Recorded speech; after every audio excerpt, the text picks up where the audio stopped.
Maulang morning mga kapampam. So ayan, hindi maganda ang ating panahon today. Napakadilim, maulan. So alam ko po yung ibang lugar dyan binabaha na. So ayan, magdasal lang po tayo sa nasa taas. Di po tayo papabayaan. At alam nyo ba mga kapampam, pag ganito ang panahon, ang daming pagkain na pumapasok sa aking utak. Andyan ang champurado, sopas, lugaw.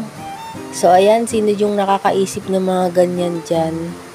O, diba, ayan, speaking of lugaw, so, naalala ko yung niluto kong lugaw, eto, kaya alam nyo ba, tiningnan ko na lang ulit siya sa video ko, kaya isinama ko lang ulit dito, kasi namimiss ko nga kumain. So, wala akong Ricardo ngayon, kaya hindi ako makapagluto, kaya tamang tingin na lang muna dito, tapos isinama ko lang ulit dito sa video ko, para alam nyo yung matakam din kayo, baka may makapanood na kapitbahay ko, bigyan din ako, charot. At ayan, huminto nga ng saglit yung ulan, at lumabas ako, ayan ang Jordan yun, mukhang Pororo, alam nyo si Pororo, lang charot. So sa mga binabaha po dyan, ingat-ingat po tayo, pero alam ko naman ng mga Pilipino, kahit maraming sakuna ang dumating, napakasaya pa rin ng mga mukha nila. So yan, ingat pa rin po. Thank you for watching.